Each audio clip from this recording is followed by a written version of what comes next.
Good afternoon, wherever you are.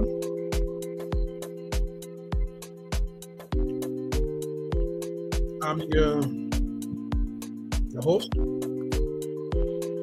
Liberian Solomon Muin.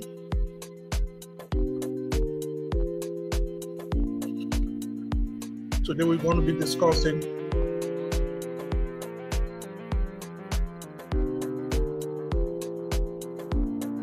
faith in action,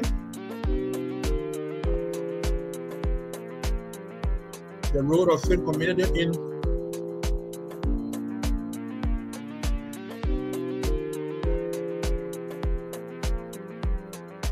the fight against opioid in our community. This is the AFA agency. I'll be right back with you.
Again, I'm back with you. I'm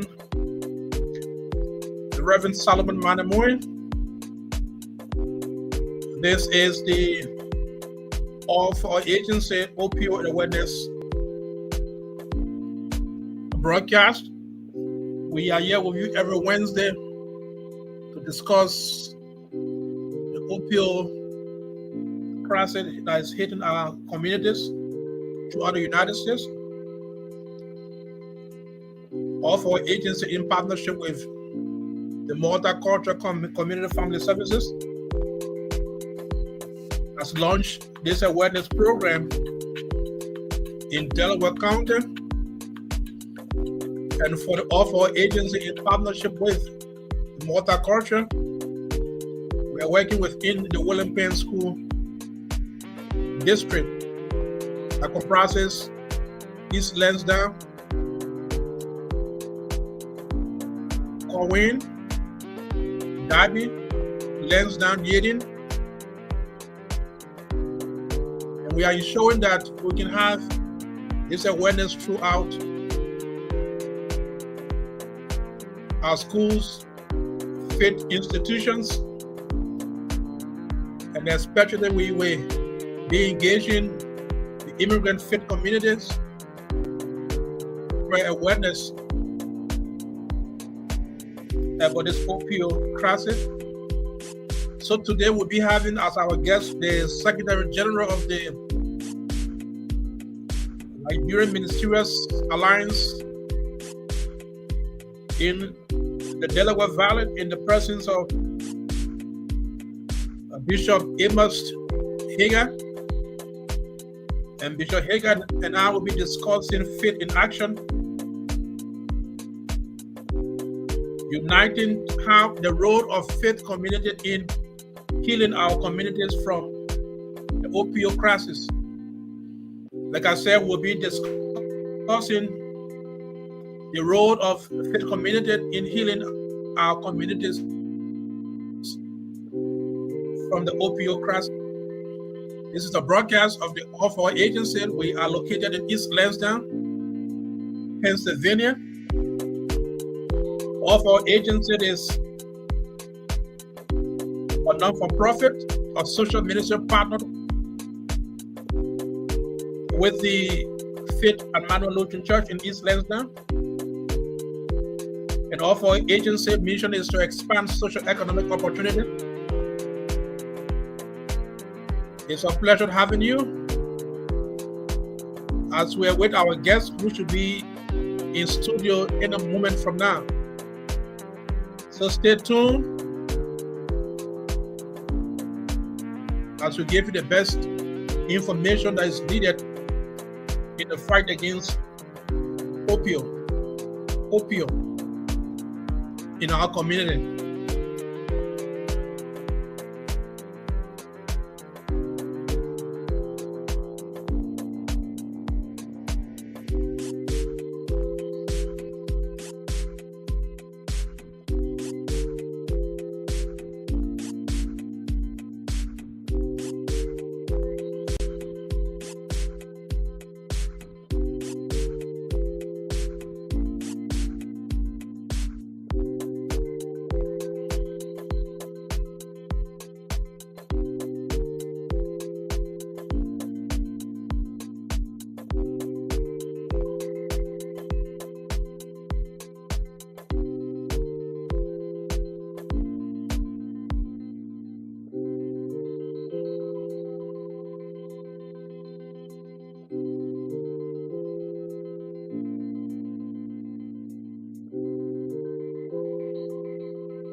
More than 3,000 years ago, a flower began to appear in remedies in ancient Egyptian medical texts. Across the Mediterranean, the ancient Minoans likely found ways to use the same plant for its high. Both ancient civilizations were onto something. Opium, an extract of the poppy in question, can both induce pleasure and reduce pain. Though opium has remained in use ever since, it wasn't until the 19th century that one of its chemical compounds, morphine, was identified and isolated for medical use. Morphine, codeine, and other substances made directly from the poppy are called opiates. In the 20th century, drug companies created a slew of synthetic substances similar to these opiates, including heroin, hydrocodone, oxycodone, and fentanyl. Whether synthetic or derived from opium, there's nothing like a good talk, except a better conversation. Northwestern Mutual Advisors ask better questions so they can do more for your goals, your family, and your legacy. Discover a better way to money. These compounds are collectively known as opioids. Synthetic or natural, legal or illicit, opioid drugs are very effective painkillers, but they are also highly addictive. In the 1980s and 90s, pharmaceutical companies began to market opioid painkillers aggressively, actively downplaying their addictive potential to both the medical community and the public. The number of opioid painkillers prescriptions skyrocketed, and so did cases of opioid addiction, beginning a crisis that continues today. To understand why opioids are so addictive, it helps to trace how these drugs affect the human body, from the first dose through repeated use to what happens when long-term use stops. Each of these drugs has slightly different chemistry, but all act on the body's opioid system by binding to opioid receptors in the brain. The body's endorphins temper pain signals by binding to these receptors, and opioid drugs bind much more strongly for longer. So opioid drugs can manage much more severe pain than endorphins can. Opioid receptors also influence everything from mood to normal bodily functions. With these functions too, opioids' binding strength and durability mean their effects are more pronounced and widespread than those of the body's natural signaling molecules. When a drug binds to opioid receptors, it triggers the release of dopamine, which is linked to feelings of pleasure and may be responsible for the sense of euphoria that characterizes an opioid high. At the same time, opioids suppress the release of noradrenaline, which influences wakefulness, breathing, digestion, and blood pressure. A therapeutic dose decreases noradrenaline enough to cause side effects like constipation. At higher doses, opioids can decrease heart and breathing rates to dangerous levels, causing loss of consciousness and even death. Over time, the body starts to develop a tolerance for opioids. It may decrease its number of opioid receptors, or the receptors may become less responsive. To experience the same release of dopamine and resulting mood effects as before, people have to take larger and larger doses. A cycle that leads to physical dependence and addiction. As people take more opioids to compensate for tolerance, noradrenaline levels become lower and lower, to a point that could impact basic bodily functions. The body compensates by increasing its number of noradrenaline receptors so it can detect much smaller amounts of noradrenaline. This increased sensitivity to noradrenaline allows the body to continue functioning normally. In fact, it becomes dependent on opioids to maintain the new balance. When someone who is physically dependent on opioids stops taking them abruptly, that balance is disrupted. Noradrenaline levels can increase within a day of ceasing opioid use, but the body takes much longer to get rid of all the extra noradrenaline receptors it made. That means there's a period of time when the body is too sensitive to noradrenaline. This oversensitivity causes withdrawal symptoms, including muscle aches, stomach pains, fever, and vomiting. Though temporary, opioid withdrawal can be incredibly debilitating. In serious cases, someone in withdrawal can be violently ill for days or even weeks. People who are addicted to opioids aren't necessarily using the drugs to get high anymore, but rather to avoid being sick. Many risk losing wages or even jobs while in withdrawal, or may not have anyone to take care of them during withdrawal. If someone goes back to using opioids later, they can be at particularly high risk for overdose, because what would have been a standard dose while their tolerance was high can now be lethal. Since 1980, accidental deaths from opioid overdose have grown exponentially in the United States, and opioid addictions have also exploded around the world. While opioid painkiller prescriptions are becoming more closely regulated, cases of overdose and addiction are still increasing, especially among younger people. Many of the early cases of addiction were middle-aged people who became addicted to painkillers they had been prescribed, or received from friends and family members with prescriptions. Today, young people are often introduced to prescription opioid drugs in those ways, but move on to heroin or illicit synthetic opioids that are cheaper and easier to come by. Beyond tighter regulation of opioid painkillers, what can we do to reverse the growing rates of addiction and overdose? A drug called naloxone is currently our best defense against overdose.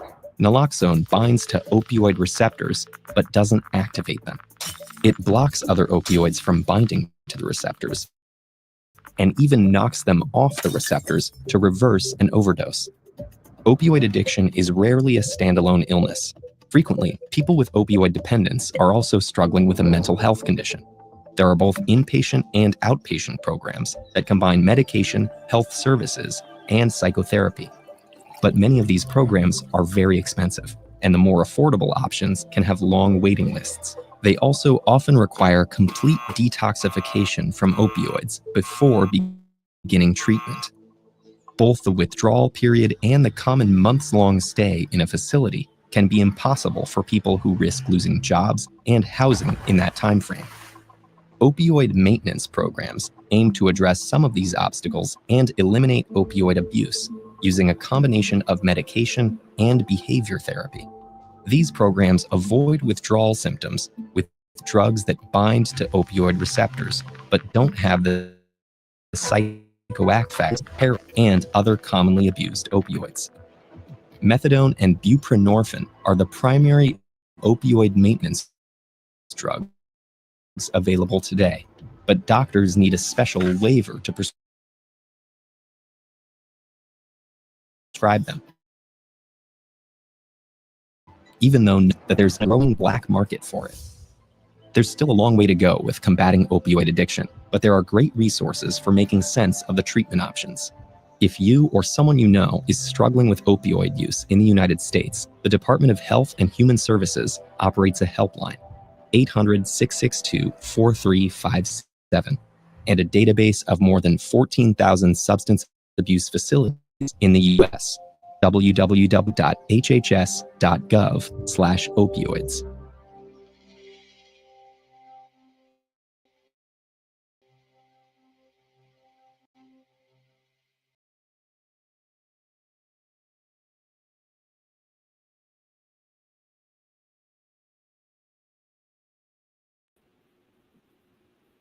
So we just brought you a short video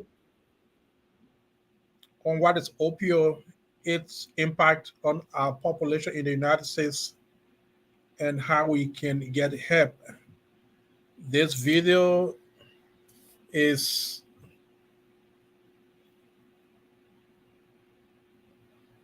produced by the Tech Show, and we have no copyright to that video. So for those of you who's just joining us, this is our opioid broadcast, our opioid awareness program broadcast. Today we'll be talking with the Secretary General of the Liberian Ministerial Alliance in the North America, in the presence of Bishop Elmos Heagar. We'll be discussing faith in action. The Bible says faith without action is dead. So faith in action, the role of a faith community in healing our communities from the opioid crisis. Opioid is a serious, very serious issue in our community. We need a combined effort to ensure that we can prevent the harm, reduce the impact, and ensure that our community can be healed. So today, in a couple of minutes, we'll be joined by our guest, Bishop Elmos Heagar. Bishop Heagar is the Secretary General of the Liberian Ministerial Alliance in the Delaware Valley. Like I said to you, this initiative is sponsored by the Multicultural Community Family Service in partnership with the AFA agency. AFA agency is a social ministry partner of the Faith Emmanuel Lutheran Church, located in East Lansdowne, where the Reverend Dr. Moses Swat Dennis serves as its executive director. And I'm your host, the Reverend Solomon Muin, and I serve as the development director of the AFA agency. In a few minutes, we'll be joined by our guest, the Bishop Elmos Heagar, and we'll discuss faith in action. For the Bible says faith without work is dead. If you have faith, you can move mountain. But when mountain come before your way, faith must be applied. With this pandemic in our community, how can the faith community unite with community-based organization to ensure that we can spread the awareness in our immigrant community? So again, wherever you are, stay tuned with us. This is a broadcast that is worth the time, and spread the broadcast to other people. For those of you in Liberia, the drugs we call kush or whatever it is, folks are taking. This is the same impact opioid drugs have in the United States. It impaired you. It makes you withdraw from society. It damages your economic status, and it even lead to death. So this show is important to you also in Liberia, though we are in the United States.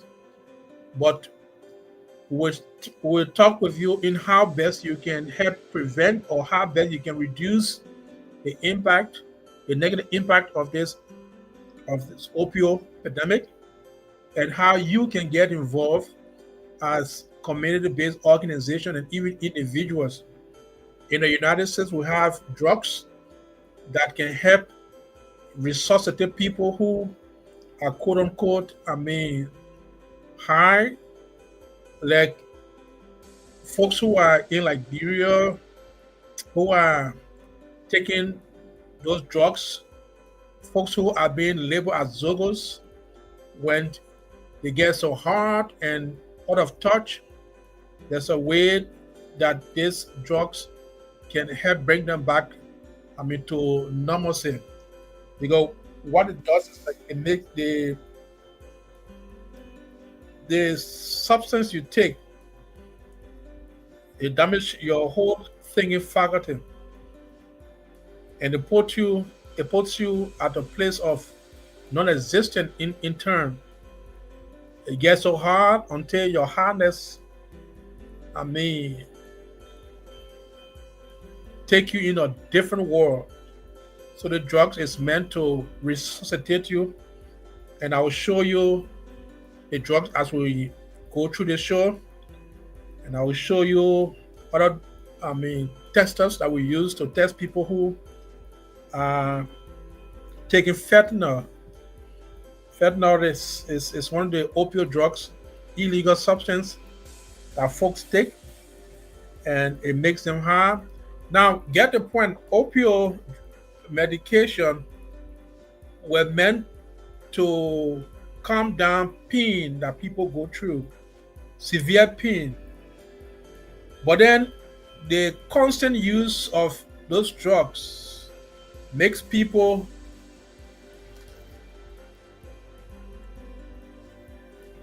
one minute. Let me get my guest on.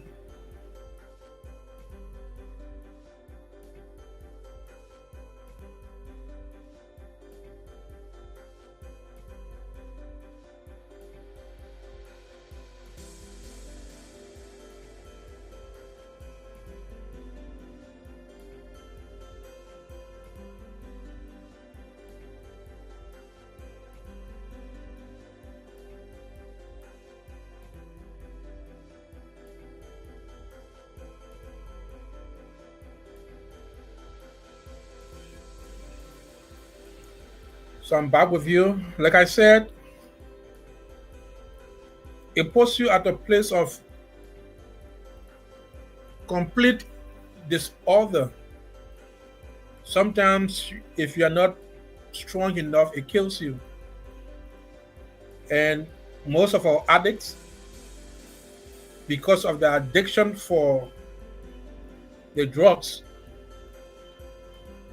people take it in high quantity and they kick them off their level. But we are here working along with the Delaware County Health Department to ensure that we can carry this awareness, spread this awareness throughout the immigrant community and help to combat the effect, prevent it, reduce the harmful effect, and heal our community. Again, I'm your host, the Reverend Solomon Muin. Let me bring our guest on the show. Give me a second.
So welcome back. In a few minutes, our guest will be on with us. But yeah, like I said to you, we have a series of testers that test to know whether you are on fentanyl. And these are testers used to test folks who are on who are using fentanyl. Then when you get impacted by the opioid drugs and you are in a state of complete isolation and you can't breathe normally, this is the drugs we use. It's an inhaler. We pump it in your nose. They call it napkins. A napkin is used, and we demonstrate something as we watch this live movie, after we watch this live show. So the napkin,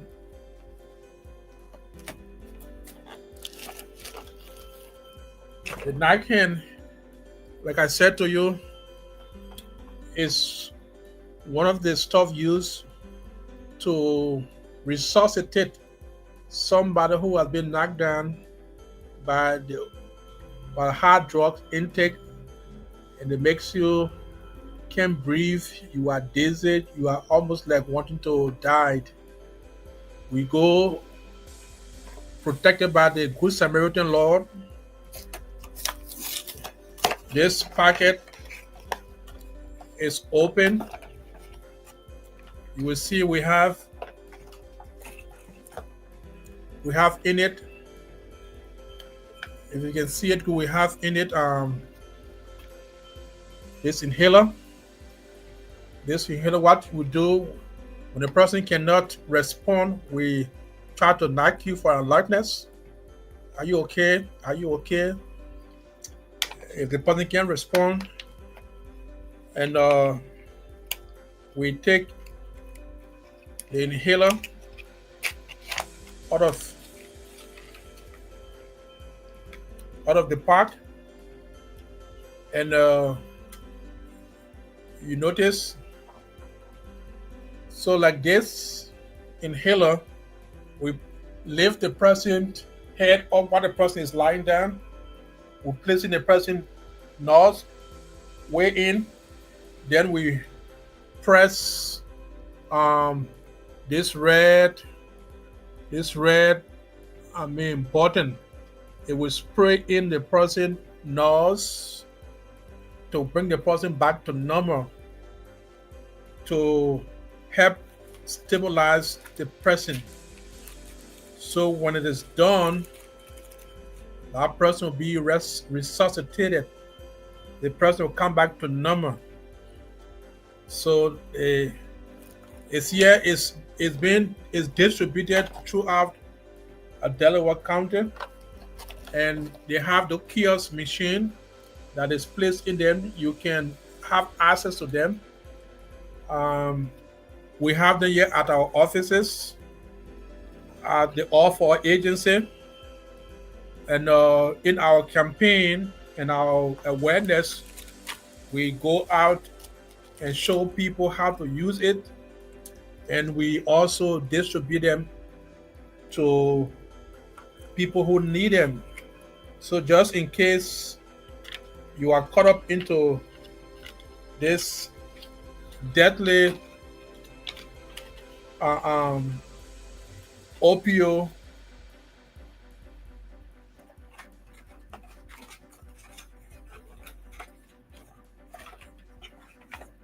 attack, they can help to resuscitate you.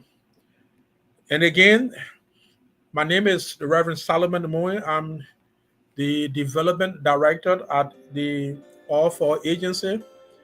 And this is the All4 Agency broadcast on the opioid awareness. We launched the broadcast last Wednesday. So every Wednesday will be at your table to discuss and talk more about opioid. We'll be bringing health practitioners who work in the areas to talk to you more and how you can seek help. And this is a show, though we are in the United States, but the impact is being felt by people all over the world, even people in our home country, Liberia, those that you call Zogo. When you see when they're on drugs, how they can get so high and sometimes give up. Some of them even die from the process. They get so hard. I mean, they say it's cool, but it's not really cool. It's dangerous. It's a dangerous substance. This is why the United States has launched an all-time war on fentanyl. So this is one of the drugs that is being smuggled through our borders, and is really killing our young people. Opioid death has increased in the United States, and for us who are immigrants, we need to take the initiative to communicate this danger to our people and ensure that our young boys and young girls don't fall prey to it. Like I said, opioid drugs are painkiller drugs, but the overuse of those painkiller drugs makes you so hard and it puts you in a worse state that will sometimes lead to death and some other things. So yes, wherever you are, I want you to join. I want you to join us in this discussion. So today we'll be looking at the faith community. How can they be an active voice in ensuring that our community is free of this pandemic, of this deadly crisis we find ourselves in? People are dying by the numbers. People are facing economic hardship because of this serious, ugly crisis we find ourselves in. Young men who are supposed to be able-bodied men are being impacted.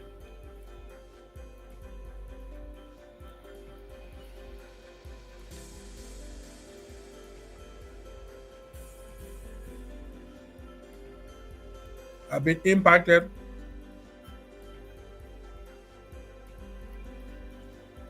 And what happened is like, because of these drugs, it impact the people economic condition. Yeah, it's terrible. Make people homeless. I was trying to connect my guest. Make people homeless, make family mental state or mental health challenge, because young men and young women are faced with the challenge. One time I went to visit one of my friends in Brattleboro, Vermont, and at then the apartment he was in, above his apartment was another apartment, and a couple, beautiful couple, white couple, for some reason they were on this fentanyl. They got so high, the both of them, and my friend never knew. And it killed them, that thing killed them. Only to see that an ambulance had come to the house and they were carrying the dead bodies of this beautiful lady and her fiancé. They have died from overuse of this drug. That stuff is dangerous, that we shared in our video. And I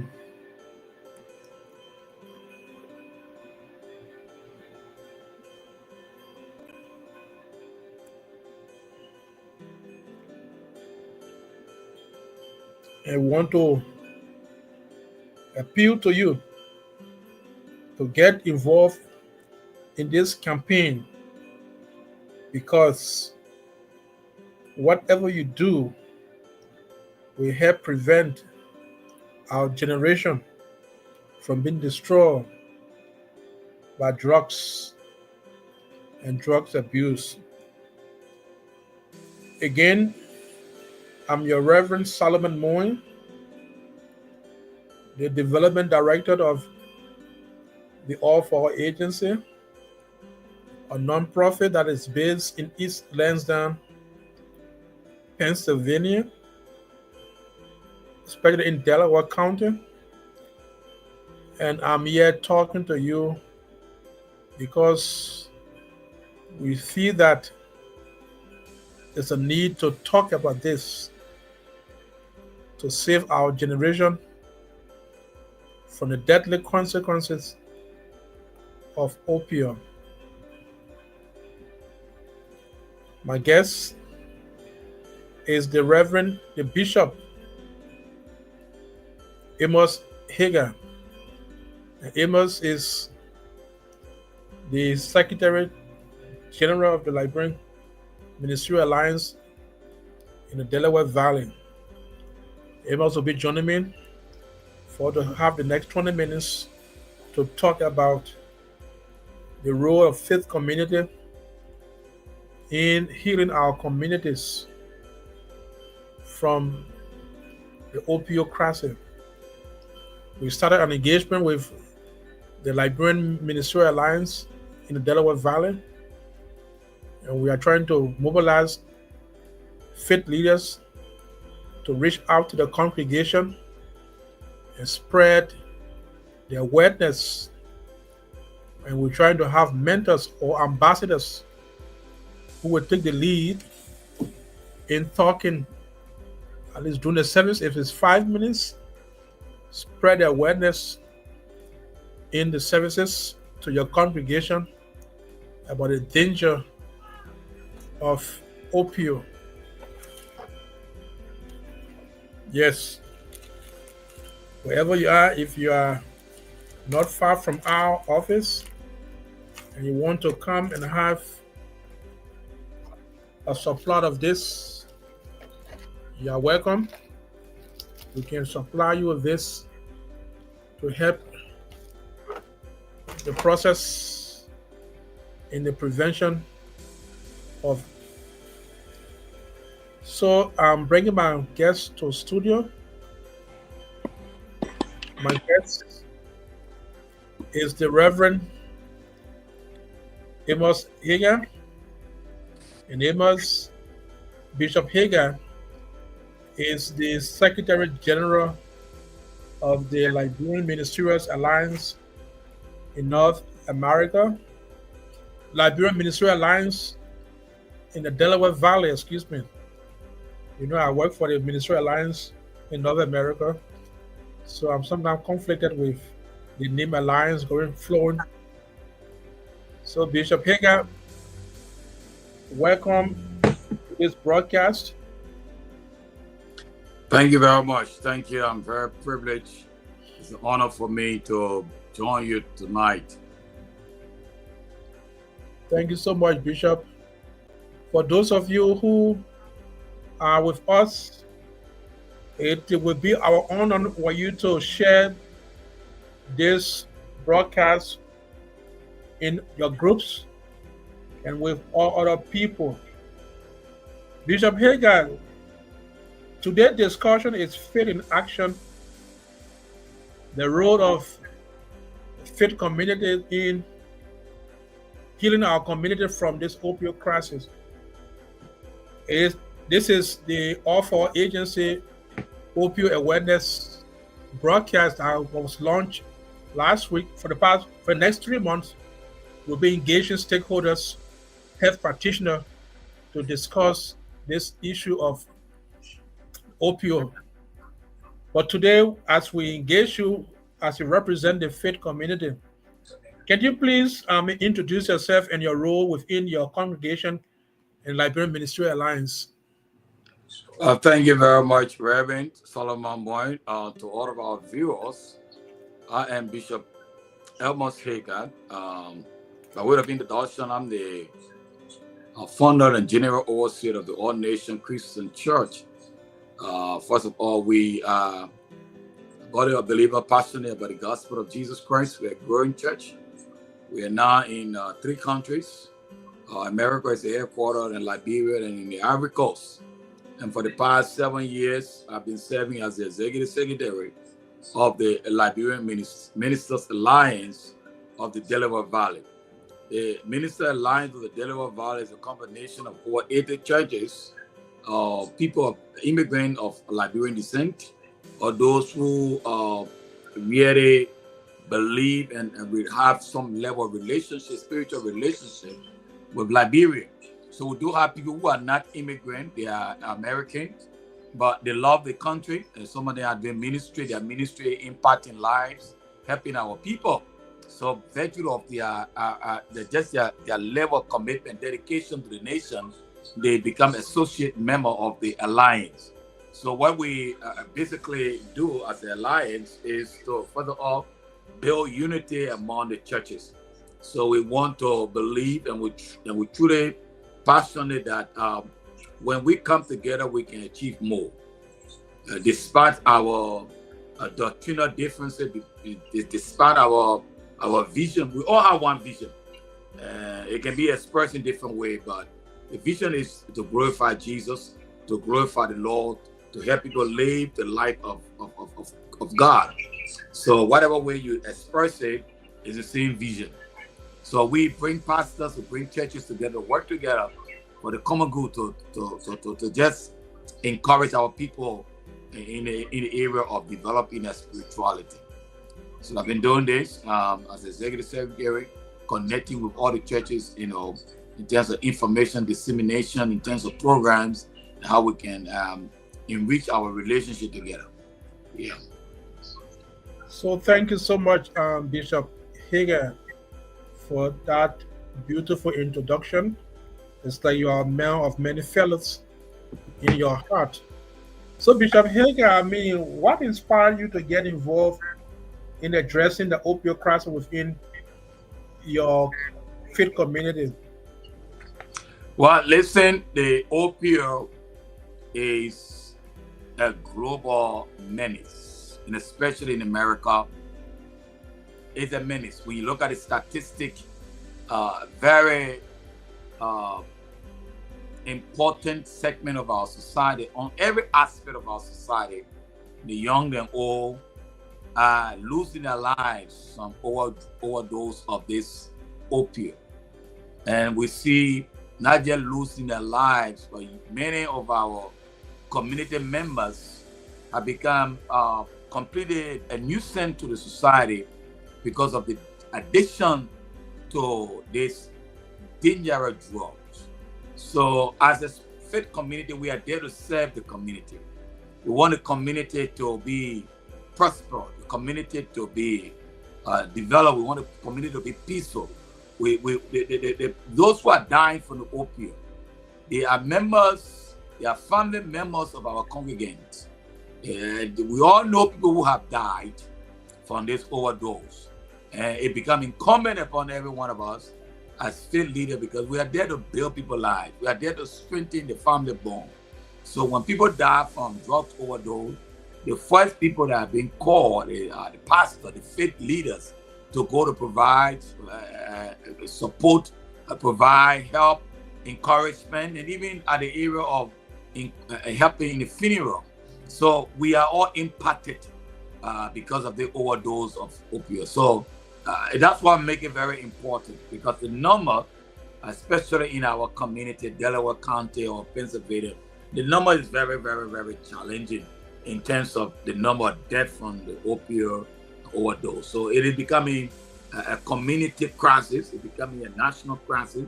So we all need to get involved and see how we can mitigate, we can reduce or eliminate this opioid overdose. Thank you. Yes. We all need to get involved in how we can fight to reduce this opioid epidemic. So Bishop, what role do you believe the church and other faith institutions should play in addressing, this opioid epidemic? Well, listen, further all, we are people who, the churches, the pastor, we command some level of trust. People in the community trust us. So based on what we call this social capital, people invest their lives, they trust us. So information coming from the church, sensitization coming from the church, really ring a bell to those who are on these drugs. So when pastors, when religious leaders talk about what is happening in the community as it relates to the overdose, those who are being affected tend to believe what the faith leaders are saying. So our role is very significant. The community members look up to us for answer, for support, for encouragement. So we should be able to actually serve as the first line of defense for our people, to let them know that this is a scourge, this is a menace, this is something that is dangerous. So we disseminate the information to people in the community. But how does your faith inform or shape your understanding and response to the addiction and recovery? How your faith, inform or shape your understanding of this whole epidemic we find ourselves in? But listen, further all, the opioid epidemic destroy the mind, destroy the body, destroy the spirit. And we as faith-based people, the body, the mind is a very important instrument that God uses to connect with us. So the body, the mind need to be, intact. The body need to be intact. The opioid destroy the mind, destroy the body. So as a faith leader, any substance that destroy the mind, destroy the body is totally against the prescription, the commandment of our God. So we want to really reinforce the message that our body is a temple of the living God. Mm-hmm. So nothing should be able to, we shouldn't allow foreign substance to destroy the mind, destroy the body. So we use that to let people know that, listen, the data are clear. the result is there. If you go around, you see those who are on opioid, you see how their mind has been destroyed, their body has been destroyed. So it is totally against the love of God. God loved us to give us this good body so that we can be able to use it well. But we'll have this substance in it and really depreciating the body. It is against the requirement or commandment of God. Against the commandment. Once the body is affected, it makes the person dysfunctional and fellowship is broken and the rest of it. But Bishop, have you heard of any kind of misconception about opioid addiction within the African immigrant community? And how can faith leaders help dispel those misconceptions of this opioid? Listen, people need to be educated. People don't have much information on the existence of the drug. Sometimes those who take the drugs, when they're having some episode, when they're having some crisis, mental crisis, the misconception is that maybe that witchcraft or demons or something that is happening. Instead of going to understand that what is happening to this person is because of the influence or the intake of some substance. So we're trying to dispel it and think it's some demonic forces, and people rely on those misconceptions.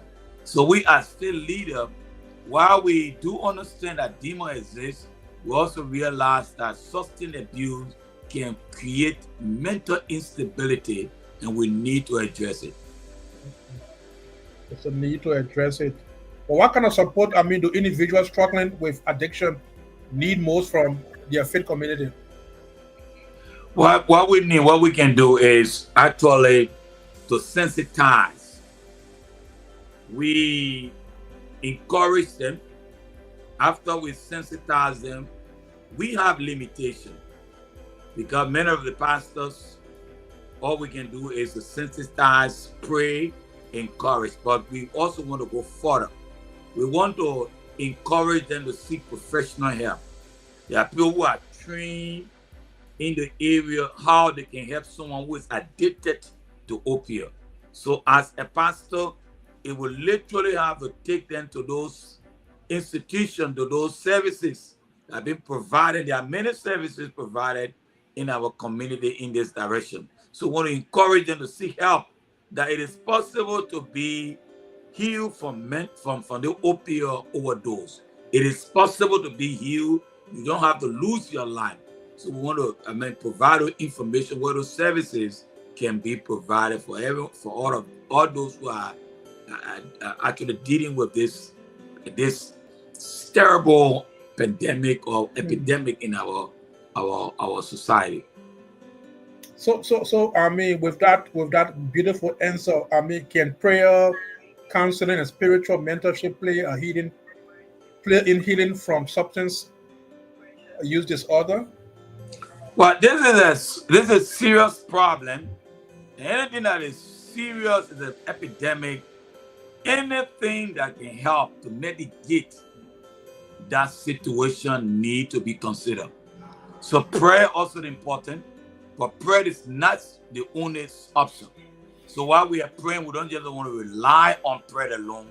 We have professional people. So prayer, encouragement, information, seeking professional help it's a holistic approach. You can't just rely on one aspect. You say, oh, I will pray and rebuke. You can't rebuke when someone is addicted to opioid. It's not rebuking. It's you got to take them to professional services that can help you, pastor, with your prayer, provide those professional services. So if you are just joining us, this is the All for All Agency broadcast, opioid awareness broadcast. We have with us our guest, the Executive Secretary of the Liberian Ministerial Alliance in the Delaware Valley, in the person of Bishop Elmos Heagar, and we are discussing faith in action, the role of faith community in healing our communities from the opioid crisis. And it is good that you just joining us. We are at the All for All Agency in partnership with the multicultural community family services. We are engaging our immigrant communities and using our faith actors as ambassadors for the awareness of this opioid substance misuse to bring our community back to healing. Today we have with us our guest, the Bishop Elmos Heagar. Bishop Heagar, what message of hope will you offer to families currently dealing with addictions? Well, to all of you who have families, maybe your son, your husband, your wife, your daughters, your nephew, nieces, listen, there is hope. It is not over. There are so many people, testimony of people who overcame their addiction problem. But it will not happen until you seek professional help. You have to not stigmatize the person, not to consider upon to be demon possessed or useless. When people are on this addiction, they need encouragement, they need help. I know it's very difficult, and some families are being completely devastated because of this. But don't give up. Continue the effort. There is hope. There are thousands of people who have overcome the addiction of opioid. And your family can be in that number of people who have overcome. So I want to encourage you, don't give up. Continue to do what is right. It is possible. It is happening. And your family can be the next to celebrate someone who have overcome this addiction. Don't give up. Don't give up. Bishop, what are one or two actions the LMDV or your ministry is willing to take moving forward to combat opioid use and promote recovery? What we are doing for the LMDV, we are partnering with you guys who have the relevant information. You guys to come to our churches at different times to be able to disseminate the information. So at the LMDV level, we have identified twice a year to have a special meeting dedicated towards sensitization of our community. And even encouraging our local churches to develop customized program where they can invite your agency to come at the congregation, local congregational level, to be able to give the information, help those in the congregation to see resources that they can use when they have this kind of situation in their family. So at every level, we cannot give up. Every level, whatever opportunity we have, we want the message to be disseminated. So what kind of training or resources you think would be better to equip you and other faith leaders to address this crisis? First, most of the faith leaders need to be trained to understand what this opioid is. And when people are on that abuse or they are on overdose, what you can do to save their life in the immediate. Because sometimes when people overdose, the family members are the only people around. Before professional help comes, if the family member know what to do in the immediate, they can save that person's life. Those kind of strategic training would be very helpful in combating the overdose death in our community. So as Bishop just said, knowing how to help people who are overdose. In my hand, we have what you call Narcan. Narcan is an inhaler used to help people who have been overdosed by opioid drugs and they are unconscious and they are not responding respiratorily. So in this Narcan, we have an inhaler. This inhaler is used to address the need of that person. So we are covered under the Good Samaritan law. The Good Samaritan law says that you give people like CPR when they need recovery. You don't have to, ask them whether they need it, but because it must be administered to save their life, you do it. So we are covered under the Good Samaritan law. And in this healer, when the person is down and the person is catching hard on to breathe because of overdose, we get there, we try to see whether the person is alive. We knock them, are you okay? Are you okay? When the person is not responding, we ask for the clearing of the areas. Then we take this from the park. While the person is lying down, we lift the person like head up. We set it in the person's nostril, in the person's nose, one side of the nose, all the way in. Then we press this red button. This red button is spread in the person's nostril. It helps to reduce the impact of the overdose, to resuscitate the person and bring the person back to consciousness.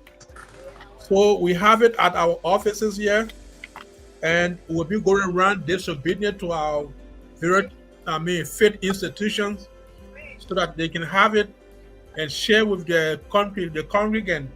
So just in case they find it there, they can help the process. In July, we'll be having a training. We want to invite the faith leaders to this training. This training will be done in consultation with the Delaware County Health Team, and it is good for us to be a part to understand in depth what opioid is and how can we prevent the overuse of how can we prevent this crisis, how can we reduce the stigma and the impact, and how can we heal our community, how can we even how can we use these drugs to help our victims. Again, as I said to you, we have in our midst the Executive Secretary of the Liberian Ministerial Alliance in the Delaware Valley, in the person of Bishop Elmos Heagar. As we are bringing this interview or this show to a close, I want to ask Bishop, in one sentence or more, what is your call to action to other pastors and religious leaders in the region regarding opioid awareness and prevention? Well, thank you very much. I really want to call on all of our relating churches. We have about 80 churches. Pastors, if you are watching this video, reach out to the AFA agency.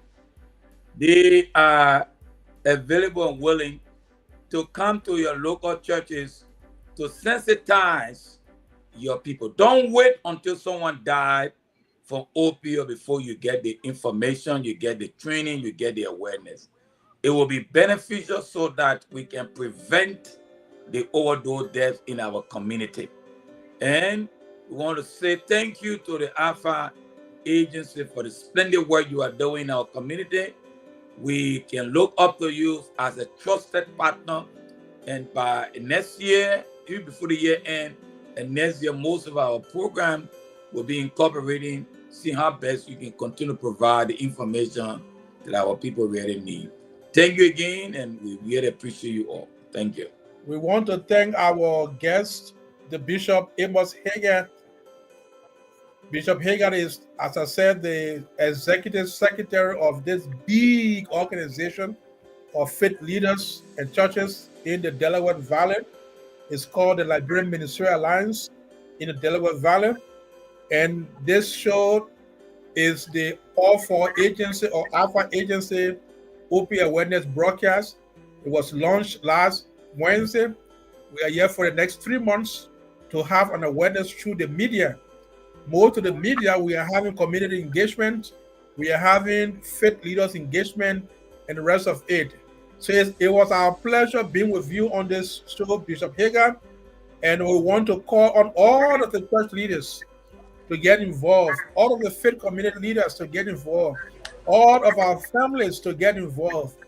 Our agency runs at the 708 Pembroke Avenue address. Currently, we are running a summer camp with young people to have a safe and nurturing place within this summer period. We are hosting also the Liberian Ministerial Alliance in our building, so we are in the close proximity of, our collaborative affiliation to have things going in our community. We have a food pantry that will give out food every Wednesday like today. We have hundreds of people out there who come to the food pantry and we give them food. On Friday, they come again, we give them food. AFA agency is expanding socio-economic opportunity through compassionate and culturally sensitive programs that meet the needs of our people and empower them for better tomorrow. If you want to say anything about the Liberian Ministerial Alliance, Bishop Heagar, it's your chance. Well, thank you very much for the opportunity. Liberians, pastors, churches. Well, first of all, we want to very thank you for your support over the years. We are growing, as you can know, you can see. Now we do have a 12-seater bus. The 12-seater bus is at the disposal of the churches and those who won't have different events. That's why we took the office. We want to thank God for the AFA agency and the Fidi Mayor Lutin that gave us the office space. So there we have an office. So if you're interested in renting a bus at a very affordable price, come to the office and we're going to help you to have your traveling need met. In addition, this coming Saturday, that will be the 28th, our monthly meeting will be basically prayer online. To all of our pastors, or you're listening, we'll send a link to you. Join the prayer. We'll be praying for the nations. We're praying for the world. We know what the war is right now. We're praying for Liberia as we celebrate our Independence Day.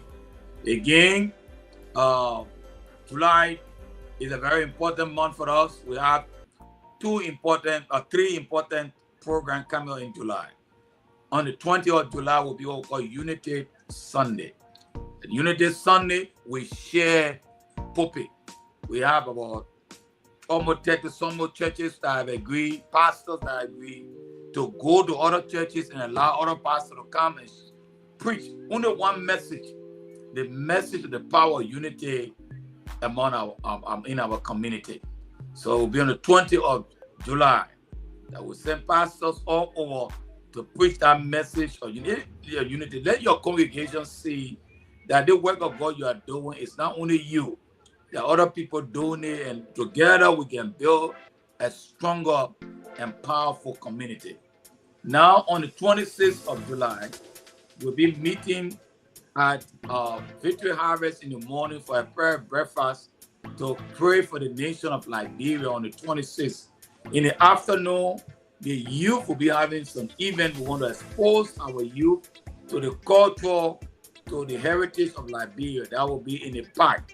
And then on Sunday, the 27th, we'll be having a Thanksgiving service at the Philadelphia Church International, where all the churches will be coming together to celebrate another Thanksgiving for the nation of Liberia. To all Liberian pastors and Liberians, make yourself available. Let's celebrate the goodness of God and let's work together for the betterment of our community. God bless you. Yes, let's work together for the betterment of our community. This is how we bring our show to a close.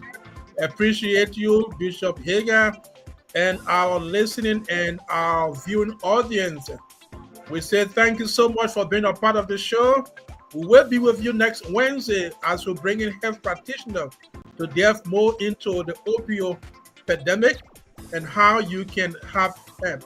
Again, I am your host, the Reverend Solomon Muin, Development Director of the AFA agency based in East Lansdowne. Thank you so much for joining us wherever you are.